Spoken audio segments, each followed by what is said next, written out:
Your thoughts around Bharat's position in the global skill landscape and strategies by which we can enhance competitiveness through skill development.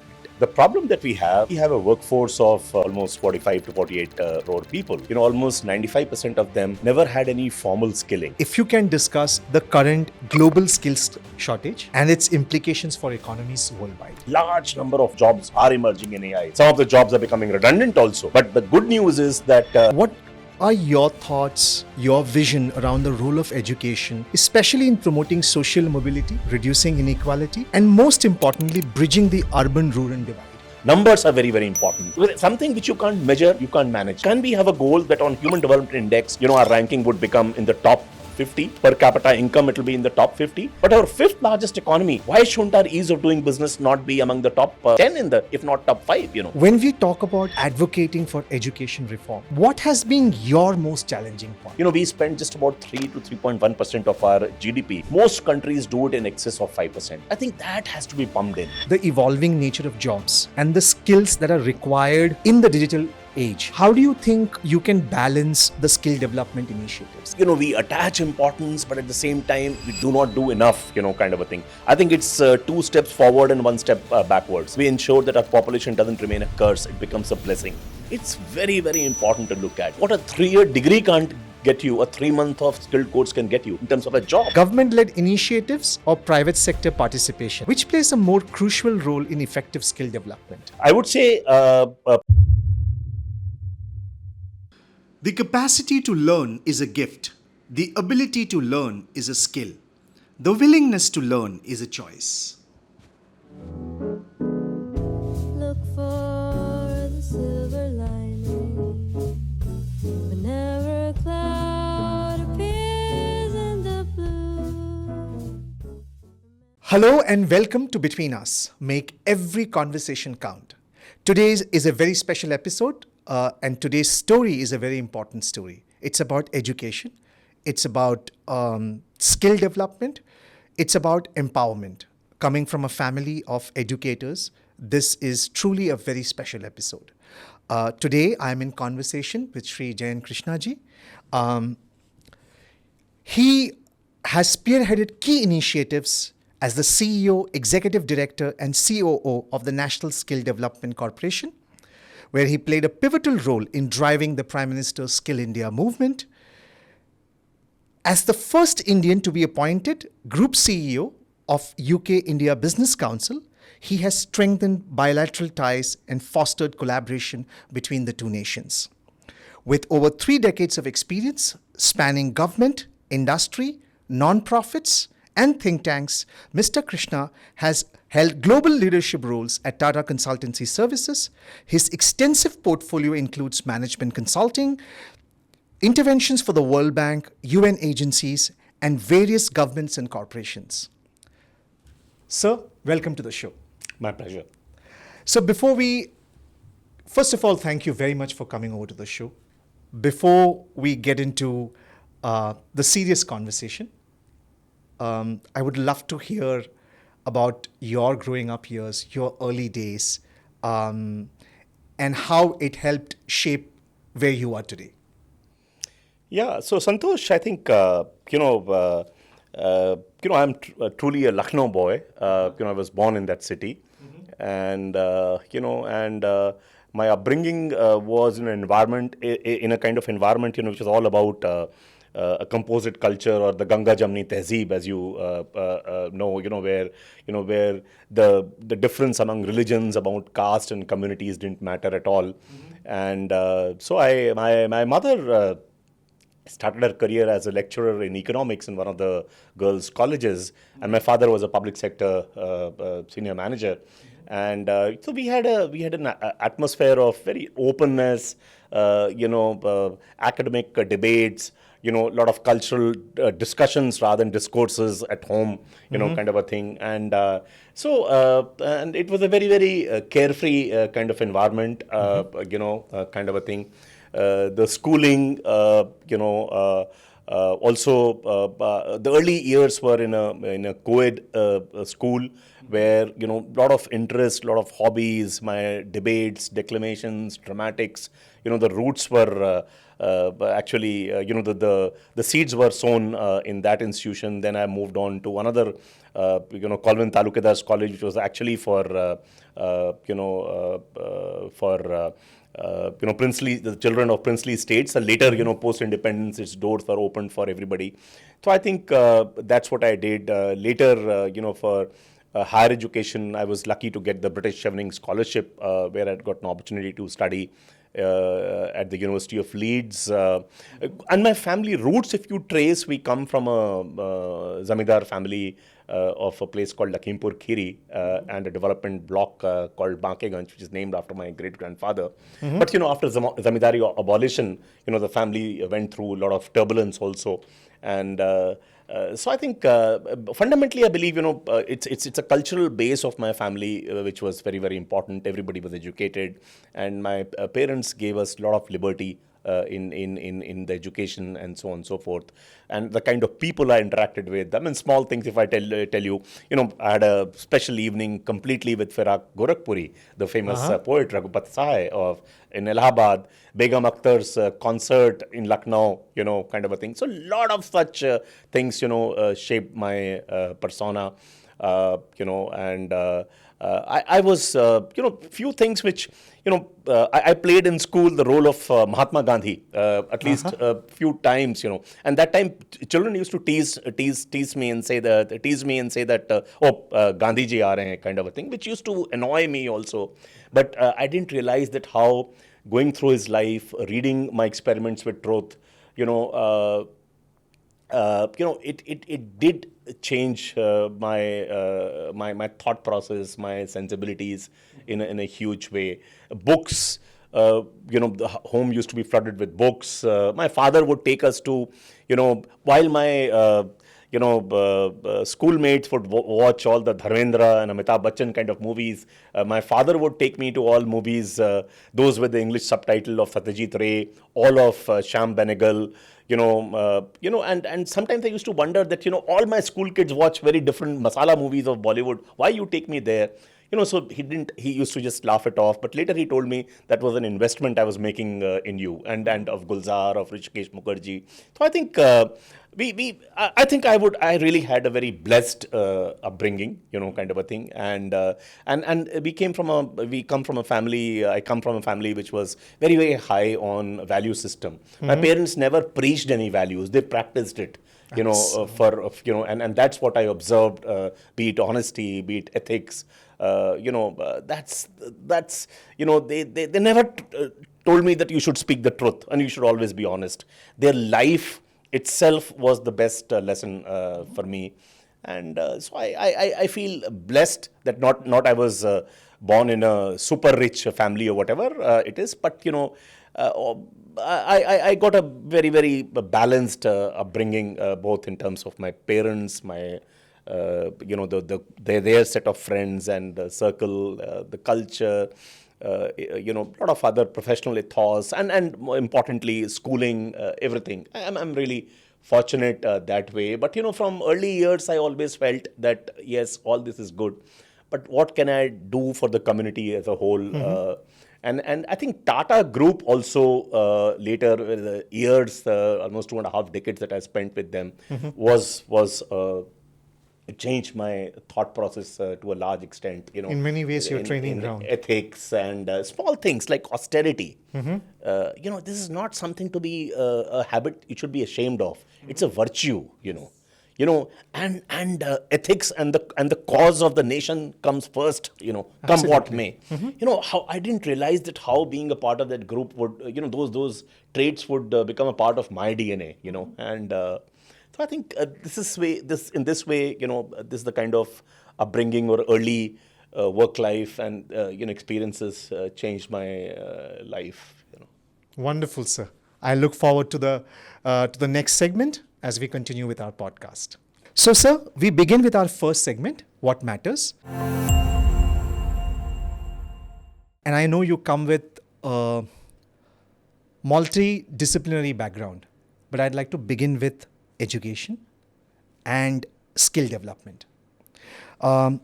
Your thoughts around Bharat's position in the global skill landscape and strategies by which we can enhance competitiveness through skill development? Yeah, so actually, if you look at the problem that we have, we have a workforce of almost 45 to 48 crore people, and a majority of them, almost 95% of them never had any formal skilling. I'm not saying that 95% of them are unskilled, but they learned the hard way by soiling their hands, and they learned after joining the organization or working in the informal sector. So I think, and which is disturbing in the sense that no other country in the world, you have such a high population of the workforce which has not gone to a formal skilling school. So that is an issue.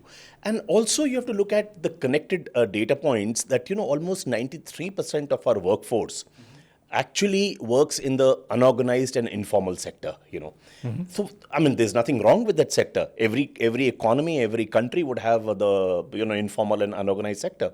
But the problem is that the way our informal sector or the unorganized sector is, majority of the people, don't think that the jobs there are very aspirational, So people aspire to get a certain kind of jobs, which are few and far between. So that's the issue. I think, but if you look at all is not all that, things are not all that bad. If you look at 10 years back or 15 years back, we as a country, we used to skill almost 10 lakh people put together, in institutions like ITIs, the industrial training institutes, polytechnics, and so on and so forth. Just about 10 lakh for a country as large as ours per annum, Since the time the Skill India mission was set up, now, we skill a little over 1 crore people every year. So things have improved, but there's a long way to go. Some people talk about, are we skilling with the right, at the right quality points? But my answer to that is we need both. We need numbers, we need quality both. So both have to go hand in hand. So that's very important. I think my association with skills journey started, when the late C.K. Prahlad, who came from the University of Michigan, he was invited to India, to evangelize that, what kind of country we would like to become by the time, by the year 2022. This happened in the year 2007, 2006, 2007 kind of a time frame, and the idea was that he would help the government evangelize that what kind of India should we become by the year the independent India becomes 75-year-old in the year 2022, And there, he said, among other things, he said we should have so many Nobel laureates and so on and so forth. And one of the back of the envelope calculation that he did was that we'll need 500 million, which is 50 crore skilled people by the time we are, by the year 2022. So that's very important, and that's how the government, the seriousness started in 2007, 8, 9 kind of a framework.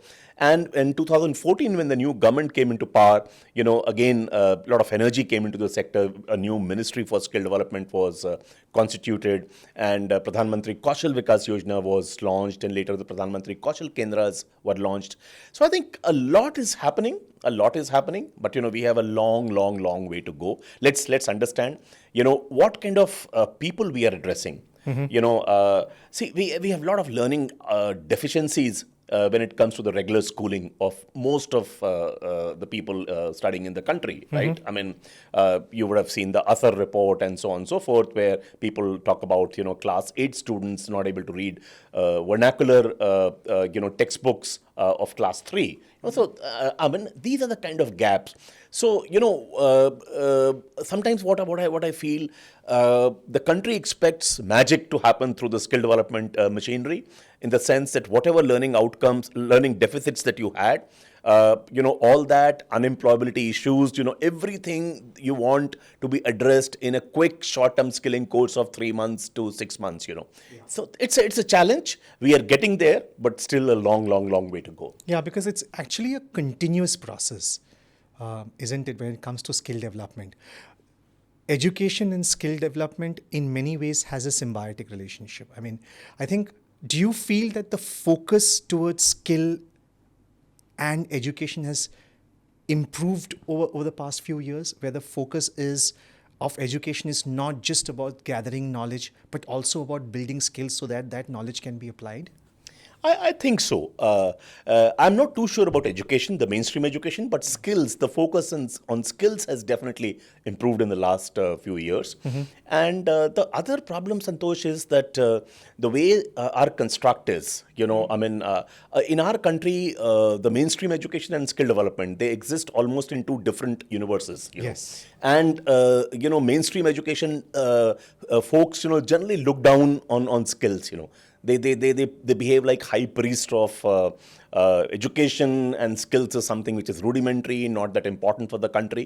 So I think it's very, very important that you mainstream skills. Why shouldn't a skill subject be taught even at the secondary level, which is from class 9 to 12. Sure. And later in the undergrad, especially in non-honors courses where you have 3 or 4 subjects, why can't one of them be a skill subject? True. I think that's very important. I think the new education policy of 2000, it does talk 2020. It does talk about some of those things, but we have a long way to go. I think you need to bring them closer, and rather than both of them existing in two different. Yeah, and I really like the fact that you said it needs to happen at the higher secondary level, the high school level, because if you look at it, sometimes when we look back and we finish our 12th, and then we start specializing in certain streams, art, commerce, science.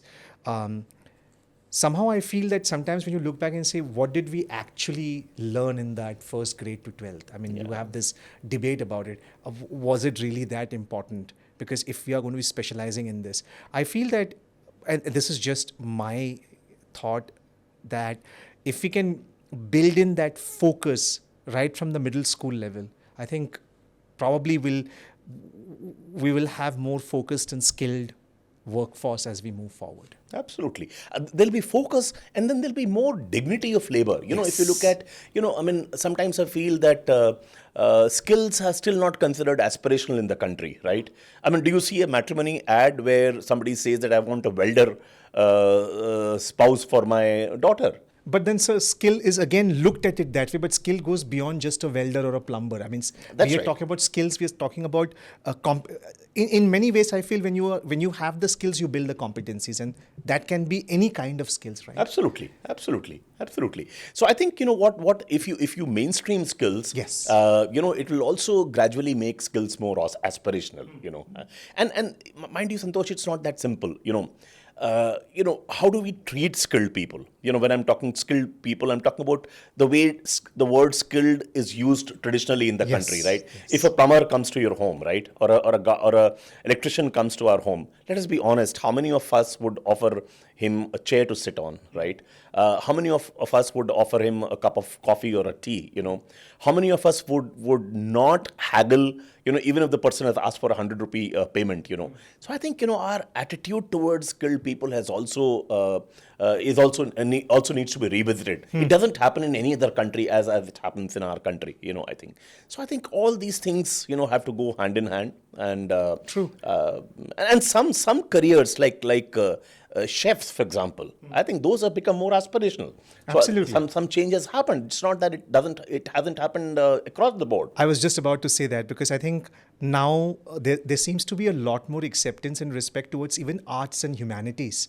Like if someone wants to be an author or a writer, that I think that acceptance has come. Absolutely. If you look at, let's say, after 12th, those of us who didn't want to become an engineer or doctor, the most sought after subjects were physics, mathematics, chemistry, and for some statistics also, right? But today, if you look at, the first choice of, irrespective of which stream you come from, you could be from the PCM, the physics, chemistry, mathematics stream or whatever.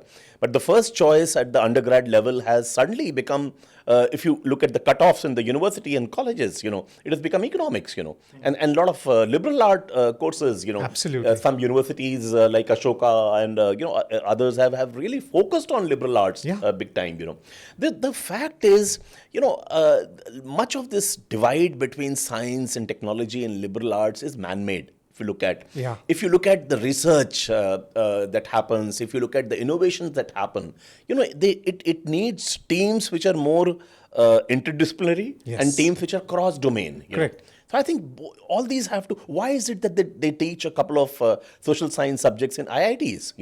I mean, it's for that, right? So I always have this debate with my friends where I say, I think STEM is important, but I think STEAM is more powerful because science, technology, arts has to be there. Yeah, You know well that, said. it's very important. Absolutely. So discussing when you look at the evolving nature of jobs and the skills that are required in the digital age, how do you think you can balance the skill development initiatives? I mean, See, one fundamentally, if you look at, pandemic happened to the world, right? We all paid the price, right? And post-pandemic, if you see one trend is very, very clear. While companies may not have pulled out of China as much as the anticipation was, but definitely all incremental investments when those are to be made by the multinationals, and people are contemplating to make those investments in countries other than China. And if you look at those supply chains getting relocated, India has been the front runner in that race, Correct. kind of a thing. But I would feel some investments we have got also because of this pandemic related induced changed thought process. But it has not happened to an extent it should have happened. One reason is that we still focus on the traditional skills of electrician, of plumber, of carpenter, of welder, But what about new generation skills? Industry 4.0 technologies are knocking at our doors. If you look at today, the new generation manufacturing units, there's a huge amount of automation.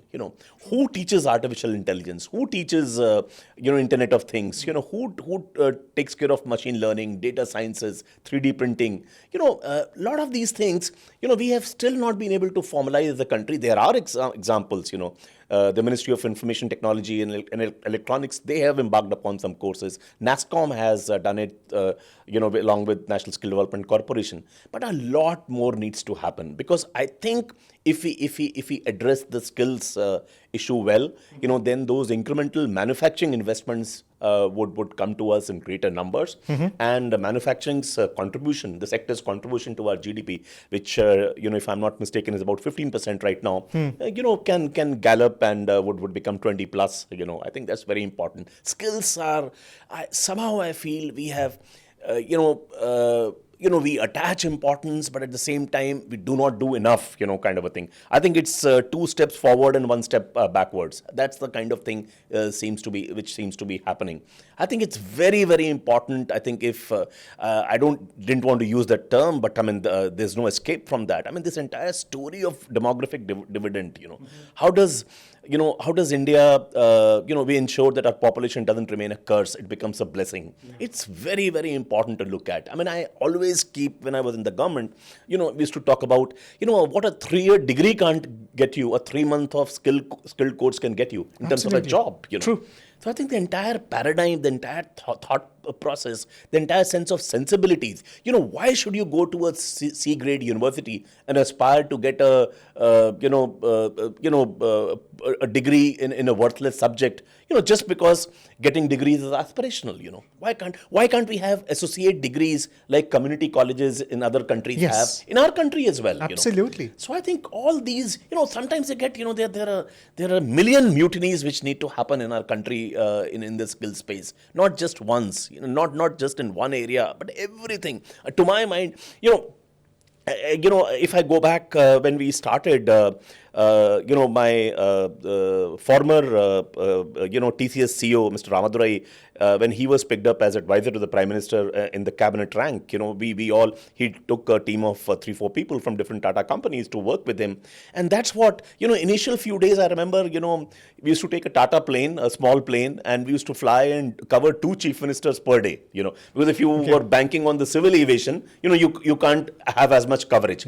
And the one-line discourse used to be, if you want your state's youth to become employable, if you want them to have a better livelihood, if you want that the population doesn't remain a curse, you have to have the brightest of the bureaucrat as the head of the skills mission there, of the skills department or the ministry at the state level. And gradually he also said you need to do it in a mission mode, So I think those kind of things, we did. I mean, I personally would have covered some 20 chief ministers and so on and so forth. I think it's a lot.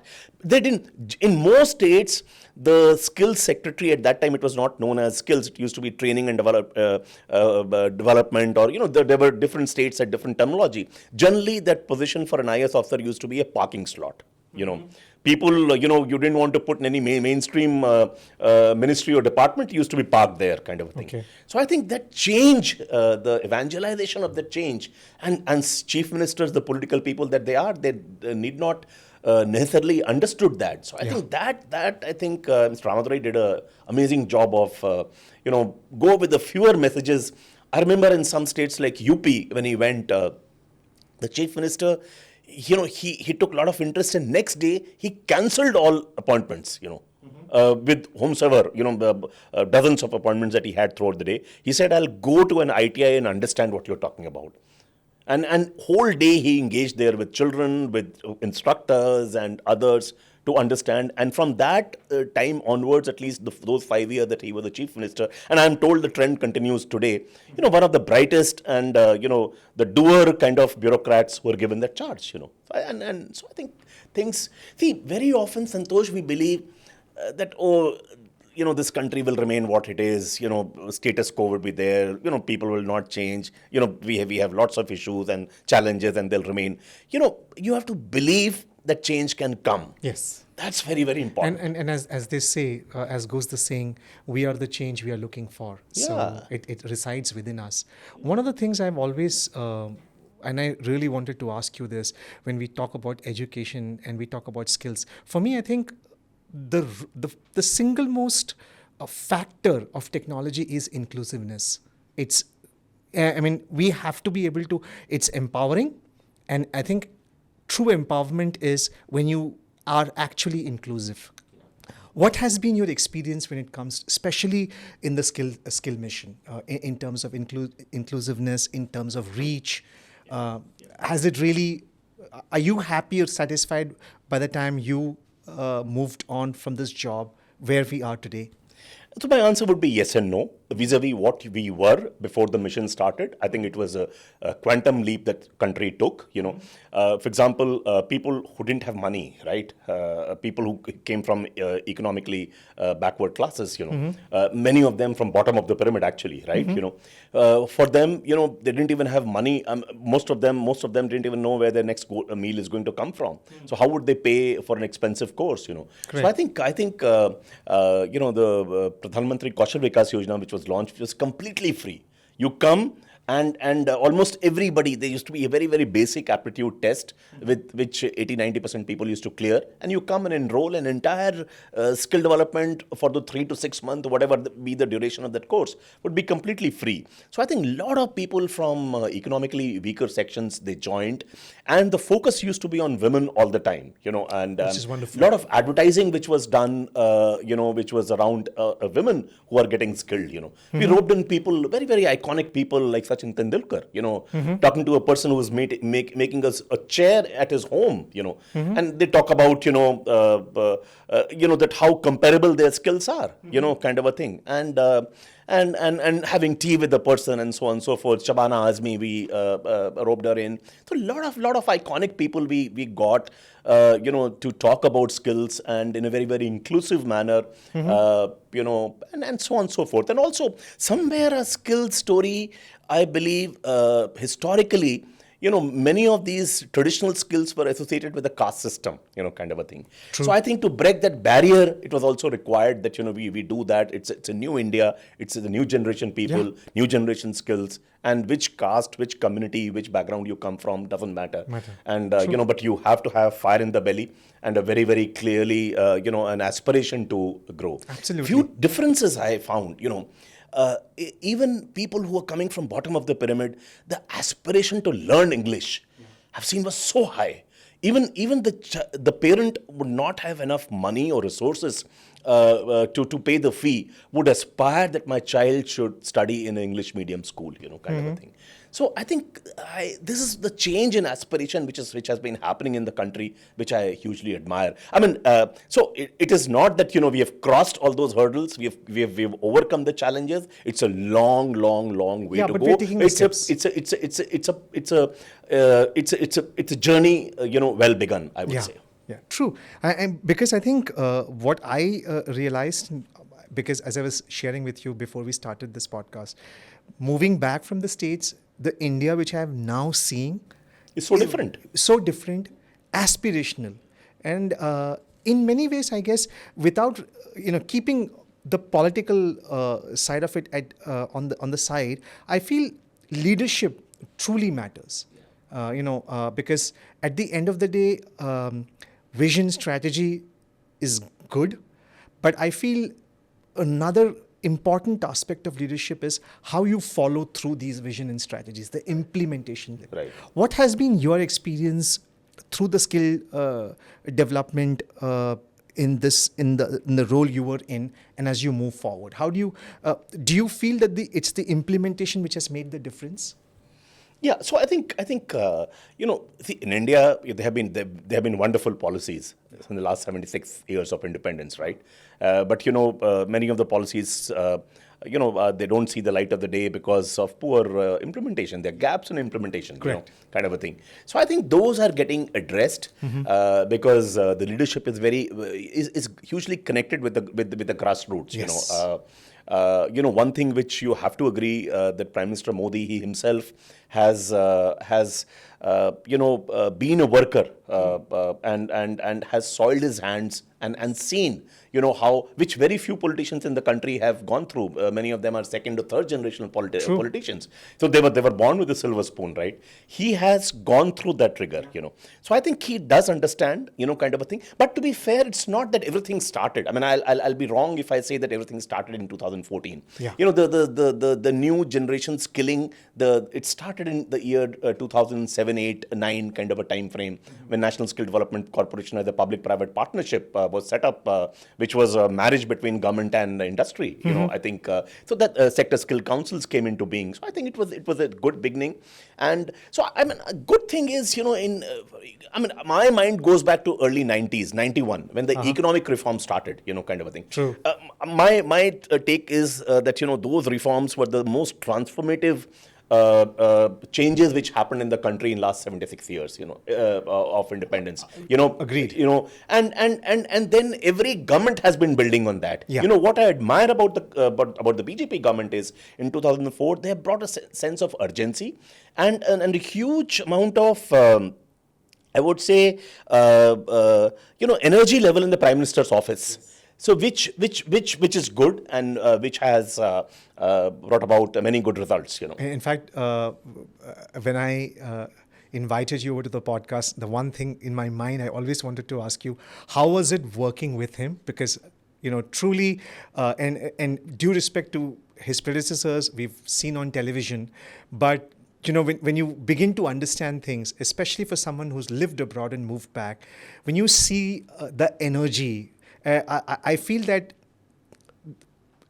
at the end of the day, leadership matters, right? So I really wanted to ask you your experience working with him in terms of what were your takeaways as you... So, whatever, interactions I've had with the Prime Minister, I was there in Vigyan Bhavan when the Skill India mission was launched in the year 2015. And I joined the government a few months later. At that time, last few years, I was working for the Tatas in an informal secondment mode, helping the government, through various reforms and so on and so forth, kind of thing. But so I think the kind of energy which I've rarely seen in the launch of any mission, which was there in 2015. Later also, whenever a few opportunities I had to interact with the Prime Minister, one thing I'd tell you, he's a very good listener. A lot of people think that he's very aggressive and he'll bulldoze you with his thoughts. But if you are there to share some good ideas with him, he just listens. I've even seen him, taking notes of what you're saying. I remember once I told him that, sir, it's only a question of evangelizing. Somebody called, F.C. Kohli, who's regarded as the father of Indian IT industry and the first CEO of TCS, he thought that India can make a huge success story out of IT. in IT-enabled services, Right. and the rest is history. So I told him, why can't we do it in let's say, facilities management? Why can't we do it in carpentry? Somebody has to think that Right. the India can have that position, and and he listens to you. He's a very good listener, contrary to his general normal perception. So he picks up those ideas, and I remember his review of the Skill India mission and many other places, many other occasions. I think. He did bring certain he skills was, while the Congress government had started that story, but it needed a branding, it needed a certain visibility, it needed a certain focus, it needed a huge support from the very leadership level in the country. That I think he did manage to change in a certain form. But let me in the same breath also say, sometimes I get a feeling that the mission, sometimes I get a feeling that last few years, I don't see as much action on that. I mean, things are happening. I'm not saying they are not happening. But by now, we should have taken the next quantum leap, Somewhere, our focus on that seems to have slowed down. I'm no longer an insider, but that's my impression as being a citizen of the country, and as somebody who did a lot of work in that space. Because for me, sir, whenever I see any kind of transition, change, I always, or any policy for that matter, I personally feel as a citizen, I feel that it has to be inclusive. I feel UPI to me is one of the most empowering, transformations that has happened, and because it reaches out to the last mile. Correct. And I think that, and I hope that through education and skill development, we are able to reach that last mile. That's right. Absolutely. So one good thing about the Prime Minister Modi is, he used a lot of good work which had happened in the earlier government. The Aadhaar. This entire thing is based on the backbone of Aadhaar, right? Yes. So Aadhaar was done by Nandan Nilekani, right? And in the earlier government, Yeah, and it was a 2011, robust, I guess, it was a robust platform, Yeah. kind of a thing. Yeah. But and at that time there may have been political compulsions to be critical of that. But the moment he came to power, he took it that it's a good development for the country, and on the top of it, UPI and many other things, Yes, and delivery of a lot of citizen services and so on and so forth. He made that as a platform. If you Manrega, the Mahatma Gandhi National Rural, so I think that scheme was also started by the earlier government, kind of a thing. But again, and just because there were political differences, he did not bury that scheme. Yes. In initial years, I remember it was given higher allocation. Yes. So I think I don't see India as the one which happened after 2014 and the one that happened before. I think every government has contributed, and the current regime has surely brought high energy level and sense of urgency and also and made things very inclusive. Yes. in many ways. I think this difference is loud and clear, which I see in the current regime. Wonderful, sir. On the education itself, how would you examine the impact of technology, especially on education delivery, access, and strategies for leveraging digital tools for inclusive learning? I wish I knew you'll ask this question. I would have got an article that I wrote in all editions of Times of India, an op-ed actually, in the year, I think it was 1999 or 2000, I don't remember, when I said real learning the virtual way. That was a heading, Okay. And I got a mixed feedback. He said, are you kidding? Can education happen online? And mind you, that time, the internet speed and all those things were not there. A lot of things didn't exist. We were living in a kind of a developed thing, world. So I shared that with some friends when the pandemic happened, that, I think it had to happen, Yes. right? It had to happen. True, I mean, how do you, a country of 650,000 villages and almost 700 districts, so many states and union territories. How do you reach out to people? How do you reach out to the last mile? You have to leverage technology, right? In a way, so pandemic became a crucible, during which this model was quickly tested, kind of a thing. True. So I think it's a wonderful thing, and I going forward, I see its application of digital technologies in education, learning, skills only improving and going. Skills, it can be used only partly, not fully, because some of it will be hands-on. And there you'll have to soil your hands in workshops and, or maybe on actual shop floors and so on and so forth. So that component would remain. But I'm a huge advocate of leveraging digital technologies for learning in multiple ways. See, one difference I'll tell you. When we were growing up, there was a clear challenge that, children from that time, Bangalore had not emerged as much, but it was beginning to emerge as a IT capital. But the four old metros, the Delhi, Bombay, Calcutta, Madras, there was a distinct advantage of children growing up there, kind of a thing. Sure. Because of the kind of teachers, the kind of schools, the kind of learning opportunities were surely much better than that. But today, this online education leveraging digital technologies has ensured that these technologies have become a great leveler, right? See, now that the difference in opportunities, not just metros and mini metros, but metros, tier 2 cities, tier 3 towns, has narrowed quite a lot, And if you look at, today's India, anything you look at industry, you look at cricket, you look at, the Bollywood, most of it is actually a tier 2 or tier 3 city story. Absolutely. I'll be living in a fool's paradise if I think that all national heroes and national achievers come only from the metros. Absolutely. I mean, the four old metros, and you might best add Bangalore, Hyderabad, Pune, and these kind of cities. But so I think I see a lot of hope. This shows that there is as much aspiration in and internet. Television, Yes. television access. I think these have become great levelers, and today it has fueled the aspirational and the desire to be a part of the national mainstream, no matter which part of the country you live in. That has come as a big change in the time, at least when I grew up. Because I remember having these conversations with my colleagues and friends. I would always tell them that technology is an enabler. Don't make it. It is a catalyst to building your solution. Yeah. Technology in itself is never the solution. Yeah. So I think technology has brought in transparency, accountability. And so sometimes when I was not here, and I would read that there are pushbacks to certain policies or certain push, I would always understand that the resistance is coming from one, embracing technology, and the other is probably some part of India still wanted the old way. Yeah. Yeah. It's just my...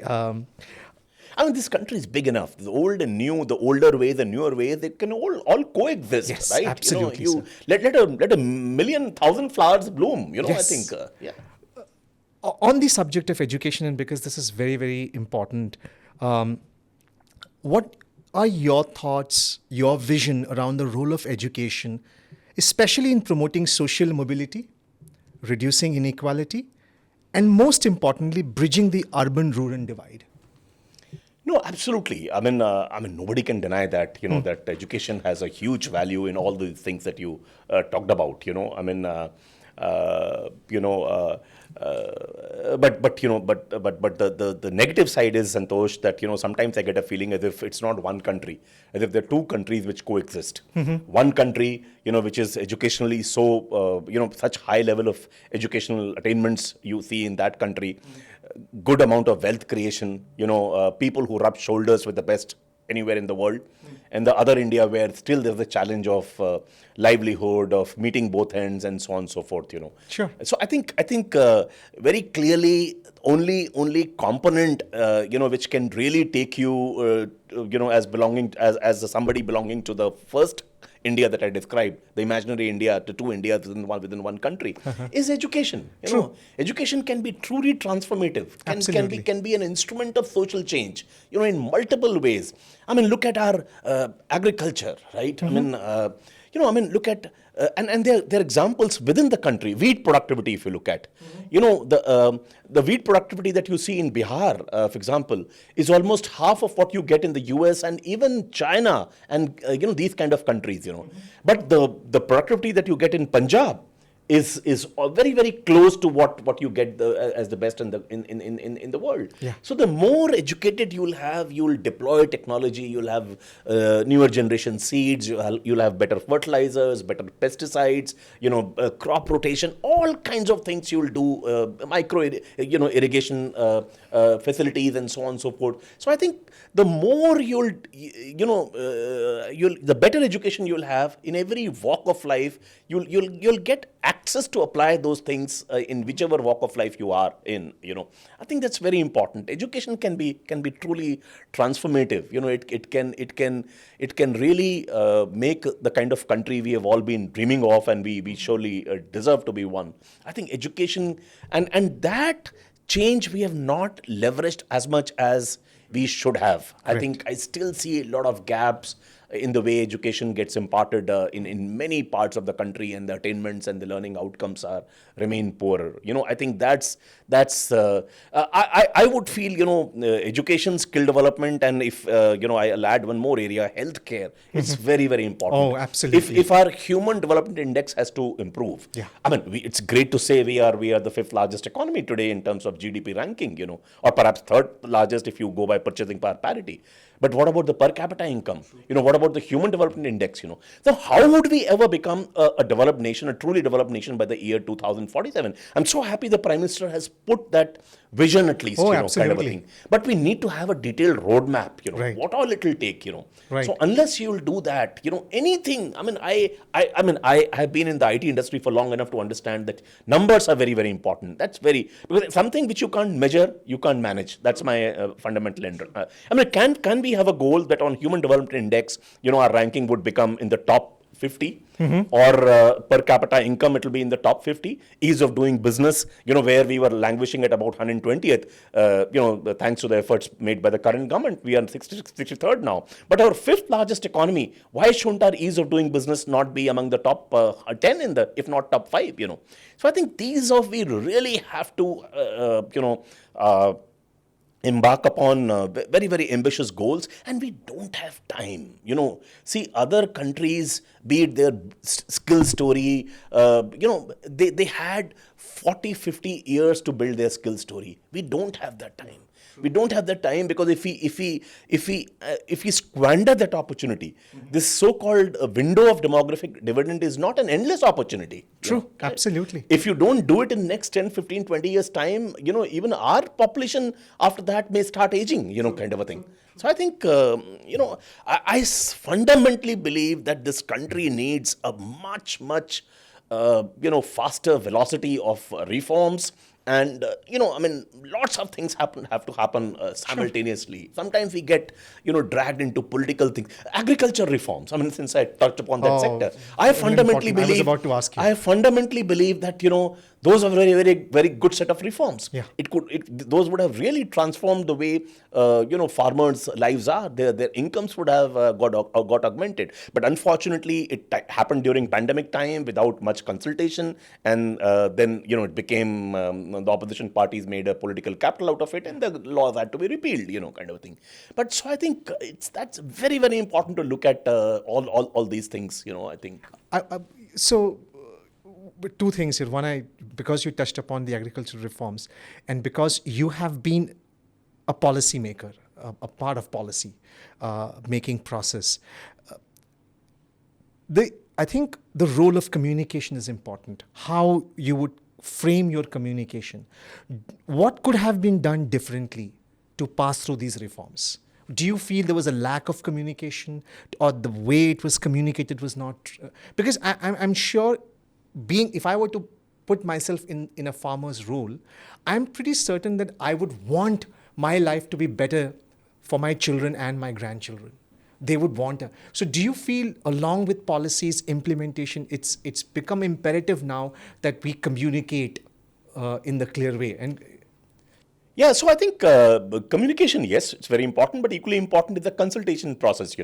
I think because the farmers, those 4 laws came into being when the country was suffering from pandemic, the entire world was, and perhaps physical meetings were not happening. So that couldn't happen as much as one would have wanted it to be. So, but one is consultation, one is the way you do the process should appear to be consultative, right? Right. So that didn't happen, and surely the packaging, the entire communication framework Right. through which we could have reached out to the farmers and communicated. There were gaps in that process, Yes. and therefore And for me, it was disappointing to the fact that because the leadership in the government and the government style of functioning has always been using the digital medium, has always, the strength has been communication, to have lost out. So I felt that. The other thing which was important, and I wanted to ask you is, when we talk about advocating for education reform, what has been your most challenging part? advocating of Education reforms, Education especially through the NEPs, and because I think there is still a section who feel more can be done, or it shouldn't have been done this way. So, what do you feel? I think to be new education policy, if you look at it, has some quite transformative steps. It talks about employability skills. It talks about vocational skills and mainstreaming of skills. It talks about apprenticeship, or internship opportunities to so a lot of things it talks about. It talks about but it needs more money to be pushed in. It's a very, very good statement of intent, kind of a thing. A wonderful set of things, which have happened, which came through in the policy. But we as a country, we have to augment the money we spend on education. Right. We spend just about 3 to 3.1% of our GDP. Both the federal level and the state governments put together, because it's a concurrent list subject, education is, we put just about 3.1% of our money on public money on expenditure, right? Most countries do it in excess of 5%, True. So I think that has to be pumped in, and I fundamentally believe that, more money has to be pumped in there for it to see the light of the day. I think those lot of things,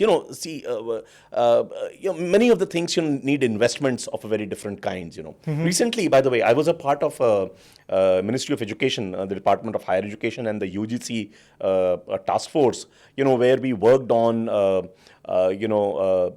we actually gave a framework for developing institutional development plan, in higher education especially, right? Only for higher education. How do universities manage their future? Which direction they are going in, right? Like corporates have a very well-established corporate planning department or a strategic planning department, and the CEO's vision and things move according to that, right? Who does it for a university? Who ensures that what the university teaches remains relevant? Who ensures that it embraces technology? Who ensures that it is in sync with the way winds are blowing across the world? Kind of a thing. So I think that's one area, and typically it is left to the whims and fancies of the vice chancellor or the director, and if you're lucky to have a good one, things move, and every 3 to 5 years the person changes, then what happens? It goes through the churn again, kind of a thing.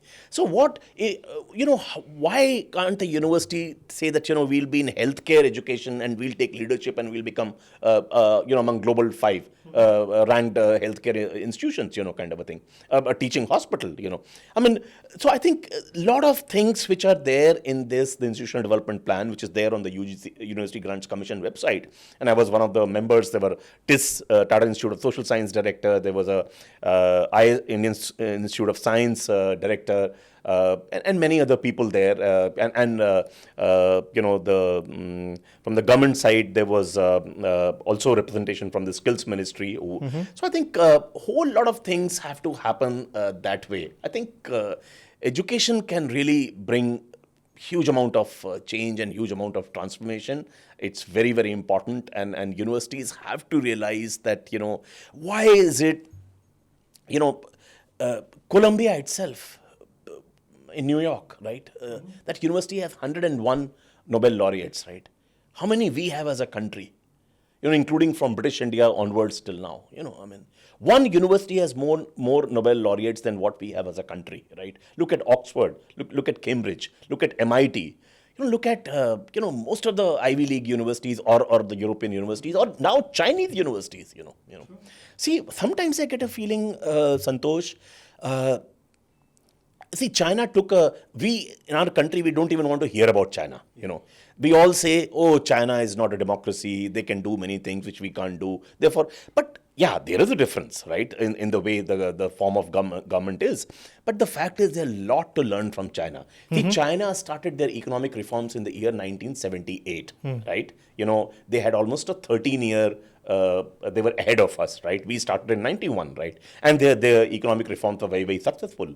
But what China did, the wealth the country created out of the success of economic reforms, they plowed it back into education, especially higher education and science and technology, right?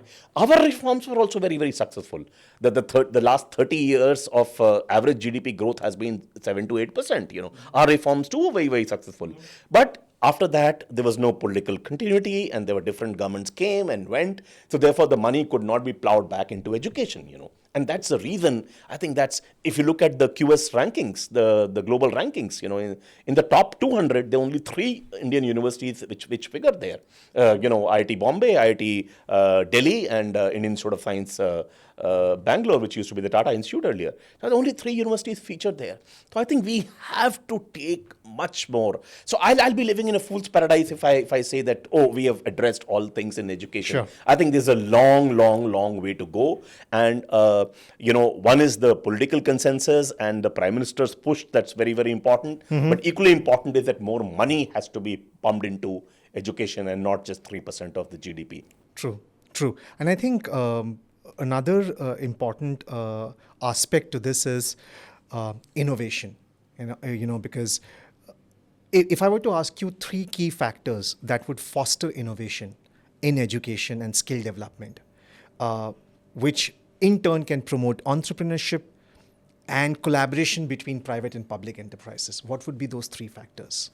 So let's go a bit deeper. Innovation happens. It doesn't happen accidentally. It may happen accidentally, but those innovations are few and far between, right? Innovation happens through the research process, right? So what is the research process? That's very important to understand. In our country, if you look at, let's assume for some time we're talking about science and technology innovations, right? Most of the innovations come through that route rather than the liberal arts route, right? Kind of a thing. So we as a country, we spend just about 0.7% of our GDP on science and technology R&D, right? Kind of a thing. All other G20 countries, even the BRIC countries, they put anywhere between 2% to 4.5%. China's figures are not available. But by the way, after the success of their reforms, nobody has authentic data. But some people say that they were spending almost 5 to 6.5% of their GDP. They were investing. They were putting in the research and development. And so that we have to put in more money, and it's not just the government is to be blamed. Even industry, if you look at, all countries spend 2 to 4.5% of their GDP on science and technology R&D in science and technology, right? And 2/3 of that typically comes from the industry, 1/3 from the government. In our case, it's the opposite. Just 1/3 comes from the industry, 2/3 of that small sum of money comes from the government, In institutions which still lack, many of them lack accountability. There are some isolated examples which are doing very well. In atomic energy, in satellite, in the space area and so on and so forth, where we have done well. But in many areas we have not done. So this is one, when you talked about innovation. So before we use innovation, I think how will innovation happen? So this is, you have to pump in more money. Other is the research has to become more collaborative. See, all over the world, research is becoming collaborative, more cross-domain, more interdisciplinary. In our country, bulk of the research still happens in isolated pockets in a university or a college or in a lab. Even the scientists sitting in the next room will not know what exactly is happening there. So people work in silos. Research, innovation doesn't happen that way. Absolutely I think not. it's very, very important. You have to connect. Teams have to have multiple talents, multiple people from different backgrounds, and they have to work together.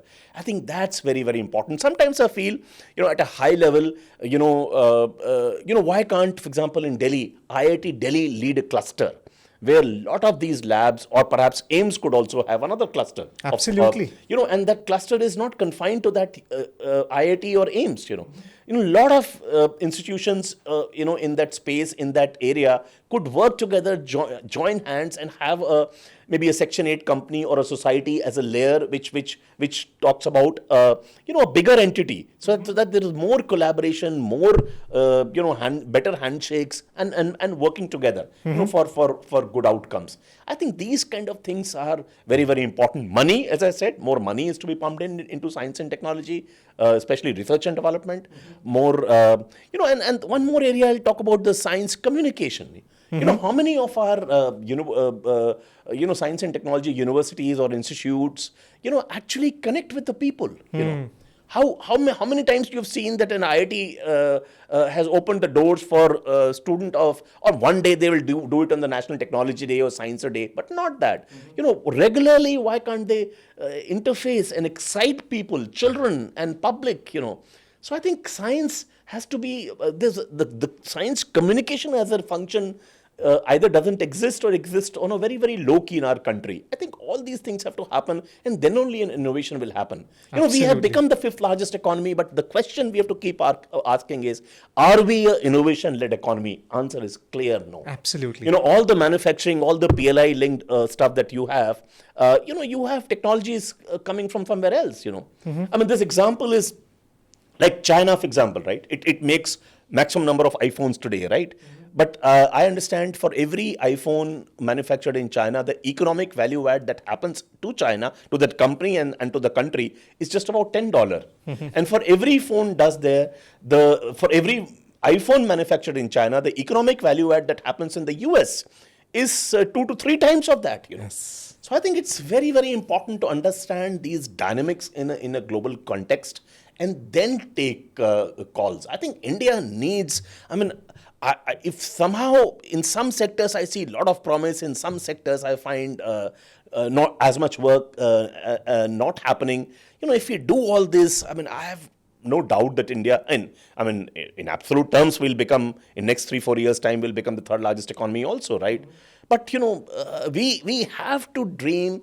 If we have to overtake China, if we have to become close to US, or perhaps in 50 years down the line, 40 years down the line, let's say if you have to overtake US, what all it takes. Yes. It's very, very important, I think even the government has to have a greater interface with people who know, with subject matter experts. True. Which has not been happening in this country as much. There are some examples here and there, but we have to bring professionalism. We'll have to get sectoral experts, who understand the sector.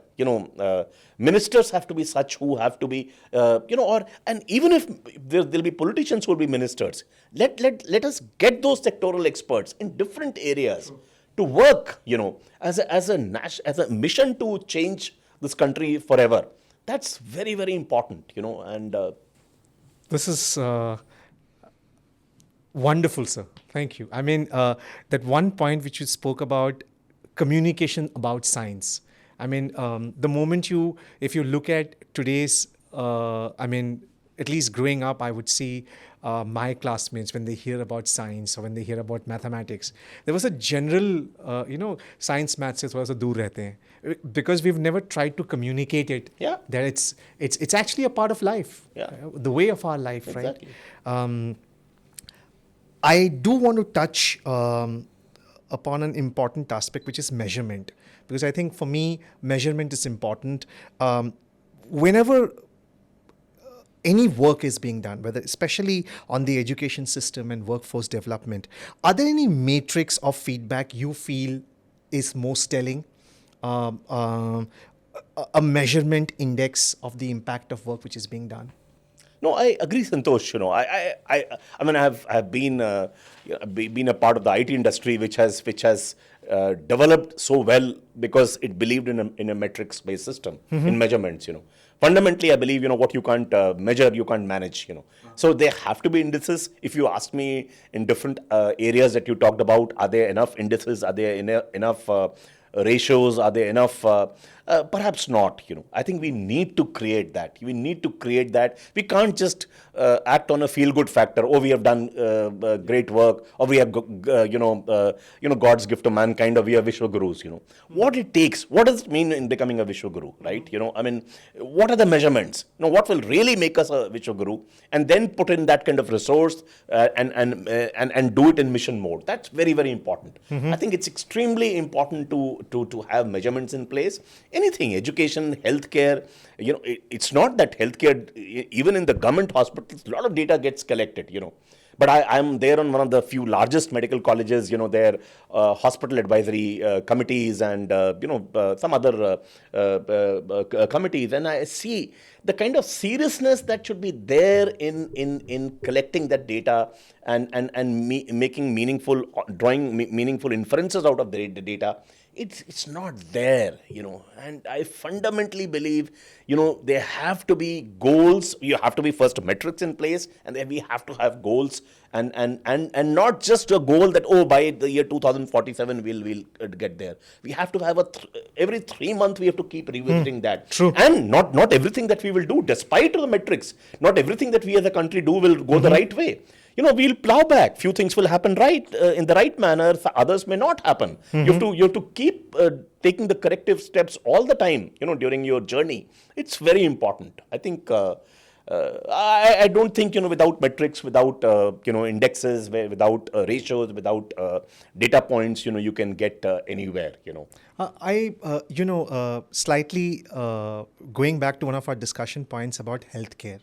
I remember in the US, I was in the US at that time when the Universal Healthcare Bill, which was debated, and there was, different form. But when it was passed, I remember having a conversation with my parents at that time. And one of the things I remember my dad telling me that healthcare is not a policy. He told me, beta, this is a basic human right.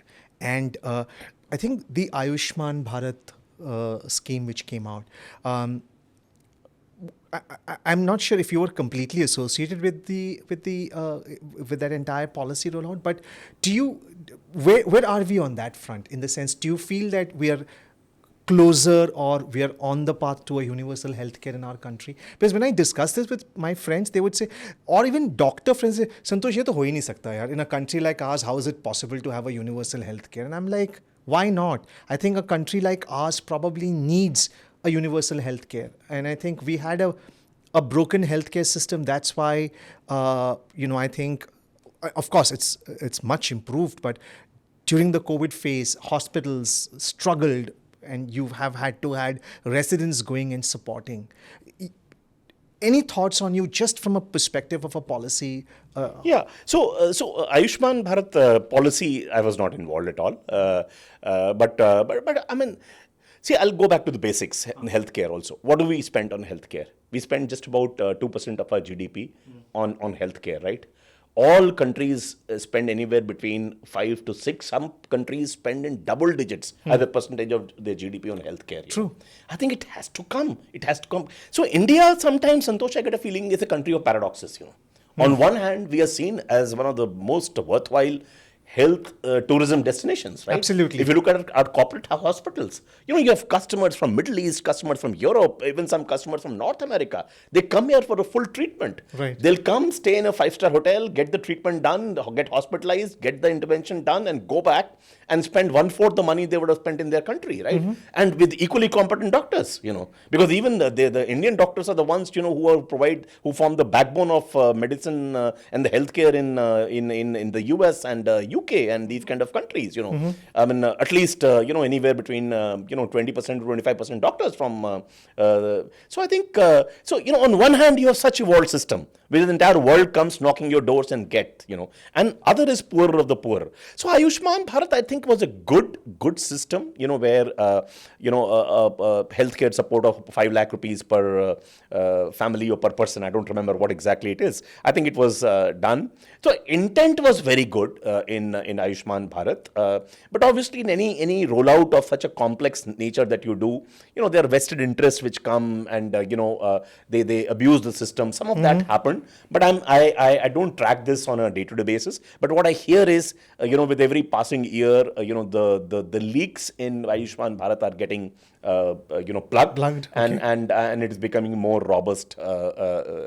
Because conceptually, I see Ayushman Bharat as a step closer to take India to the universal healthcare Absolutely. ambition. Even in a developed nation like America, political parties on different sides were fighting around it. And I would just ask myself, do you even have to debate this? How would you let private insurance company run havoc?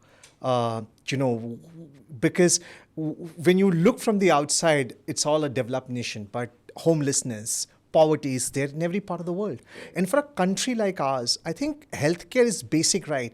I am hoping that because of the once in a generation pandemic which came, hopefully we are plugging those systems. And then I did have this in my mind to ask you, and I knew that your resume didn't mention Ayushman Bharat, but I felt that education and healthcare, these are policy reforms which are so needed to be a developed society. Oh yes, absolutely. I mean, you've said that. I don't have to add anything. I completely agree with you. I mean, without education, and when I say education in the same breath, I include skill development also. Yes. And healthcare. I think these are the primary parameters. I would say if you manage these two areas, believe me, we'll automatically become a developed country. Absolutely. Everything else will fall in place. Let Right. me tell you, even per capita income, everything, will fall in place, I remember having a conversation with my mom when I said, just before the election, I think around that time or a few months before that, the Prime Minister launched the Viksit Bharat 2047. And my mom said, moment healthcare is treated as a basic Fundamental right. you will see so many changes happening because a healthy nation is a happy nation and a productive nation, So this segment, before I really end this segment, I definitely want to talk to you about something which is very close to my heart because my grandparents, maternal grandparents, both were teachers and they taught in government schools in Kerala. And I know Kerala is a state, literate state, and I think there are many reforms out there in the education sector. I keep hearing it from my extended family there. And I know that a large section of our population still goes to government schools. Can you share your thoughts around generally reforms at the as an education policy expert? What kind of reforms needs to be done and what is happening right now and how and because at the end of the day that will foster the higher education and beyond. Good, Santosh. Am I okay to talk about a few things which are radical? Kind of? Sure, sir. See, I would believe most of the government schools, forget about cities, India doesn't live in cities, right? I mean, 2/3 of India doesn't live in cities actually, right? So, what happens, every state, government schools are generally, there could be central government schools under the CBSE curriculum, the Kendriya Vidyalayas, but most of the schools are the state government run schools, right? Funded schools, So, there you do teacher selection and so on and so forth, right? And teachers may come, let's say in Maharashtra, somebody from Nagpur may get selected in Bombay school, or Satara may get selected in a Pune school, or kind of a thing. So I think, to my mind, it's very important that you have to pick up the local people. See, today what happens, the truth in the country is, many of these people who get appointed as government teachers, they get reasonably good salary, kind of a thing. But since they don't come from that state, so what happens, and in North India, this is very, very rampant. I don't know about the rest of the country, but in Northern Indian states, it happens it's quite rampant that those teachers don't teach themselves. They, give small part of their money to Shikshak Mitras or whatever, some local people who come and teach, whatever they know. And bulk of the money remains there, and the actual teacher comes there maybe once a week or whatever it is, because he or she lives in a different town, kind of a thing. So that is a issue. Can I also extend that to healthcare? Sure. So similarly in healthcare, if in the primary health centers, you'll put people who are MBBS at least, right, who have that degree, right, and then you will expect them to live in that village or live in that kasbah or in that development block. And what happens to their children's education, what happens to their quality of life, because let's face it, quality of life in these parts of India, remote corners of India, is not as good as in bigger cities, or even the tier 2 cities. So what happens, actually, I advocate a concept where you pick up the sons of the soil to become teachers and doctors. For medicine, because it's very, very knowledge intensive, I would believe, you should have, like China experimented in some pockets, the barefoot doctor. You pick up students from that district itself or that cluster of villages itself, after class 12, and instead of a rigorous 5-year MBBS degree, plus hands-on internship and so on and so forth, you make them you teach half of that to them and make them diploma equivalent doctors after 3 years of stuff, because they may not be able to do 100% of work which an MBBS doctor does, but 95% of the problems which come up in a primary health center would be addressed by this 3-year barefoot doctor who would have undergone a 3-year healthcare education, after class 12, kind of thing. So what will happen, since these people will be drawn locally, they'll have all the incentives to contribute to that ecosystem and live there and deliver. Same thing happens to the teachers. Today we may get doctors and teachers from any part of the state, and they have large states, and you ask them to relocate, and many of them in rural areas or semi-urban areas. So I think it's very, very important you pick up local people so that, they have roots there and they contribute and they're seen as change makers.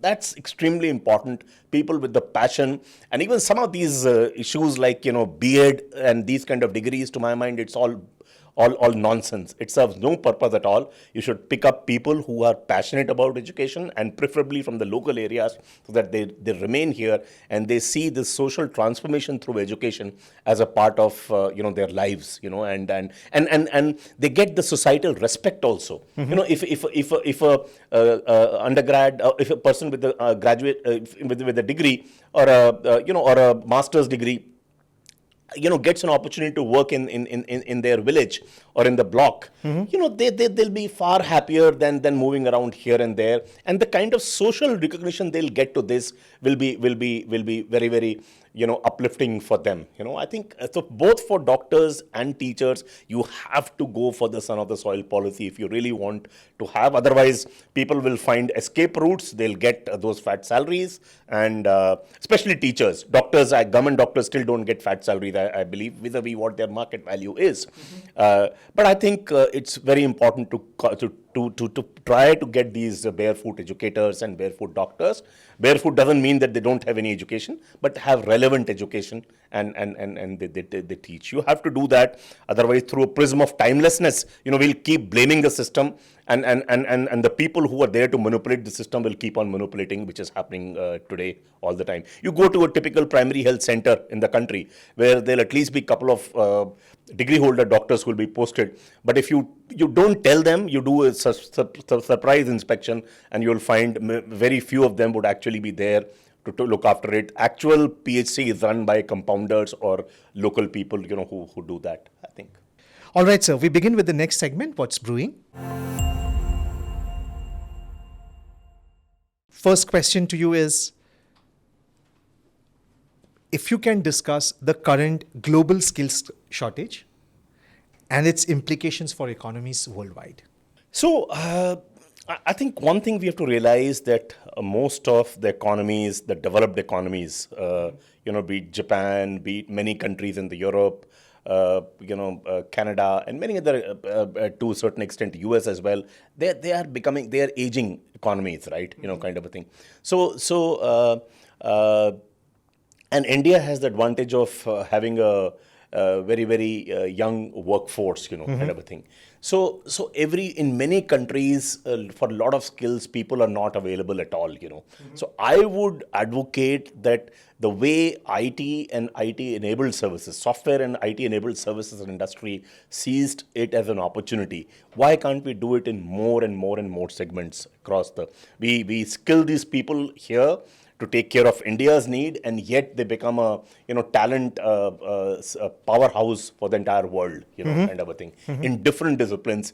So that's what sometimes in the government, when I was in the government, we used to wonder what skills should be taught and so on and so forth. You need all kinds of people. You need people for domestic skills, where you need to have a district-wise skill gap study done.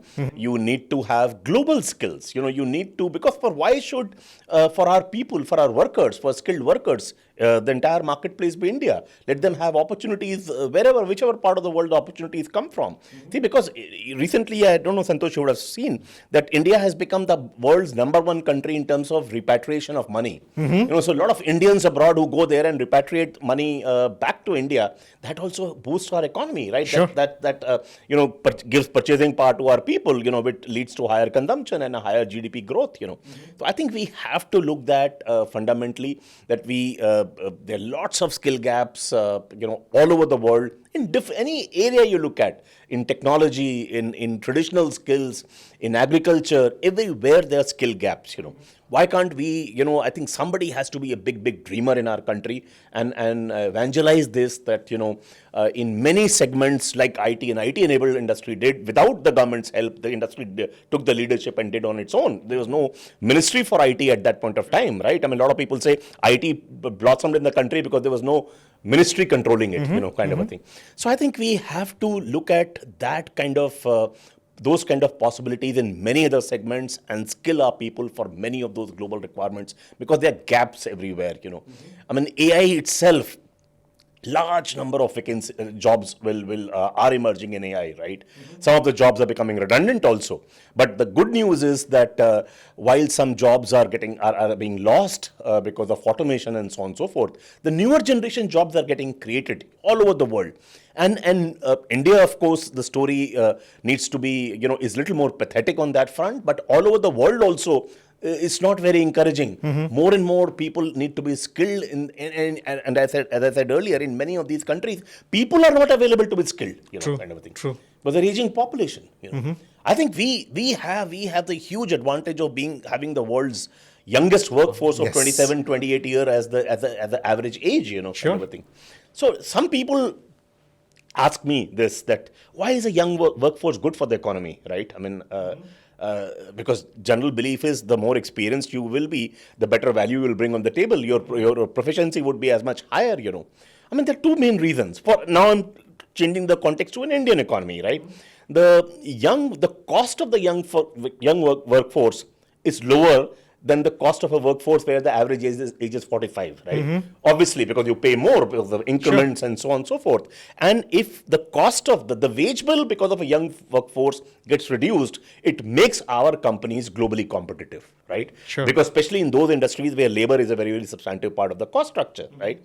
And second is, the young workforce would ensure that they remain economically productive for the country for a much longer period of time.